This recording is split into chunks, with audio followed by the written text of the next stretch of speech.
Hey, how's it going guys? Jack and Matt here with the Toasty Bros, and today we're going to be telling you why you should avoid cheap and lower-end graphics card like this guy right here. This is the GT710, and we have a PC we just built recently that uses an i3-10100 with integrated graphics, so we're going to show you how this thing should, in theory, perform better than a dedicated graphics card, and, well, this thing costs an extra like $50 to $60 sometimes, so we're going to talk more about that, but first, a word from today's sponsor.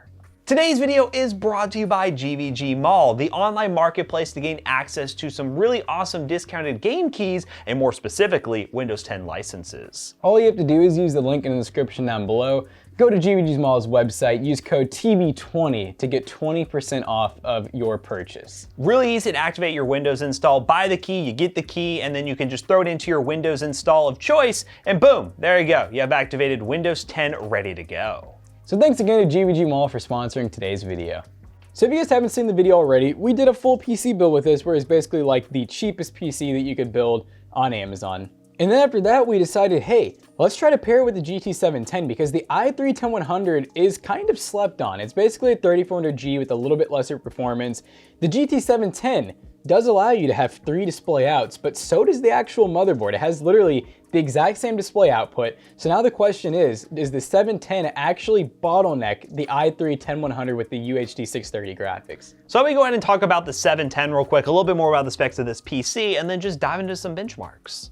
So the GT710, this is a legendary card, not because of its performance, but because it has been out for like 5+ years now. This is a very long running card. It's actually being replaced, rumor has it, by the GT1010 and GT1020, which are basically in between this card and a GT1030, which is still a pretty bad card.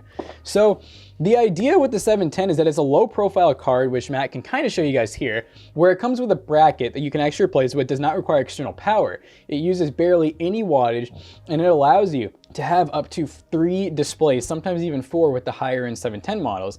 Now the main drawback though is that it's not a good card. Great for Optiplex, it's great for HPs and other OEM systems that have like a 2nd to 3rd gen i5 or maybe like a new Celeron or Pentium like we just did a video on. But aside from that, this graphics card is going to hold back the system for the most part if it's not a lower end system, which this one is pretty lower end, but it's not that quite low end. So we're gonna go ahead and run some benchmarks. We already have benchmarks of this PC in the exact same games we're gonna be testing, but we're just gonna do some side-by-side comparisons just to show you exactly why you should avoid this in most situations. Again, there's some situations where it makes sense, but in a situation like this where you're like, hey, I can't buy a graphics card right now and I just wanna buy something because I need more game performance, don't waste your money, and we're gonna show you why. Benchmarks. All right, ladies and gentlemen, now that we have this GT710 test bench all up and ready to go, let's talk about some benchmarks real quick. Now, as I mentioned at the beginning of this video, we're going to be comparing the GT710 versus our quote-unquote cheapest gaming PC we built recently using the i3-10100, which if you haven't seen that video, hit the eye in the top right corner. But basically, this is just a comparison to show you that the integrated graphics on a 10th gen Intel processor performs on par, if not better, than a GT710. And the first game we decided to test was Fortnite in performance mode, and with the i3-10100, we averaged around 50-ish FPS. There were some dips below into the 40s, but at 1080p, 59 FPS was pretty achievable, close to 60. Now the GT710 wasn't too far off. It was actually in between 50 to 60 FPS, which kind of tells you the whole thing right there. It could have been worse, but the fact that the GT710 might be almost the same as like an i3-10100, in certain games it's totally different, but in a game like Fortnite, especially on performance mode, when we are CPU bound, when we are using the same i3-10100, it really goes to show you adding something like a GT710 to quote unquote hold you over until the new GPUs come out is a total waste of money. The next game we decided to test was CSGO, and on low settings, we start to see the i3-10100 Intel HD graphics stretch its legs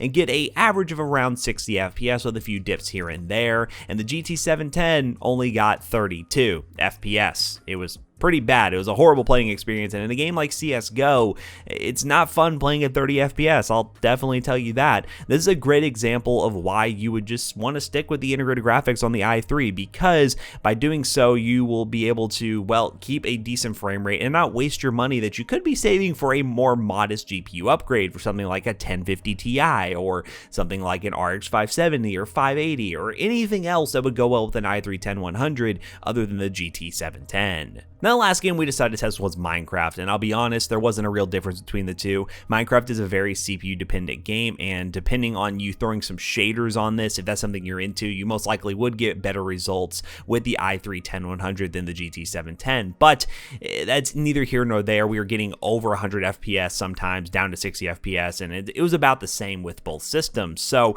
what is the whole story here? Well, the whole story is the GT710 makes absolutely no sense. I know there's going to be a GT1010 coming to the market, and maybe if we could pick one of those up, we'll be glad to test it and see what kind of performance we can get. But the GT710, it performs on par, if not worse, than i3 graphics on a 10th gen processor, and would definitely perform worse than a Ryzen APU. So there's really no excuse to get these cards unless you're upgrading some really old Dell Optiplexes that need more display out, and then maybe it's probably going to be a little bit better than integrated graphics. But GT710, definitely not worth it for the money. How about we go ahead and bring Jackson back in here to wrap this video up real quick?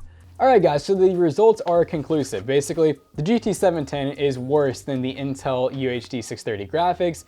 Now keep in mind though, games like Minecraft and games that are really CPU dependent, you're not going to notice a big difference with the GT710 because, well, on those games that are CPU bound, the graphics card really doesn't do much. So for summary, the GT710, it works good for upgrading like Optiplexes, which those UHD graphics are pretty awful. Like they're not going to play anything. So in theory, it's a good upgrade. For the price, not the best, but it does give you some value here. But if you're somebody in 2021 with a PC like this, who's struggling to find a graphics card and feels like getting a 710 might be worth getting to hold yourself over, it's not worth it. Stick with the integrated graphics, be happy with that, and especially if you have like a Ryzen APU too. That's probably perfectly fine. The 710 is not worth it. You should be looking at like 1050 Ti's, 1060s on the used market. You might be able to pick those up decently. But yeah, long story short, 710, not really worth it unless you have a very particular use case for it. So if you guys haven't already, don't forget to check out our other YouTube channels and also our twitch.tv/toastybros, and do not forget to like, comment, and subscribe. And we'll see you guys in the next one. Goodbye. So if you guys didn't know, we have some pretty dope Toasty Bros merch. We have shirts that look way cooler than this one as well, and we have new designs coming, so make sure you check it out at teespring.com/toastybros. Merch.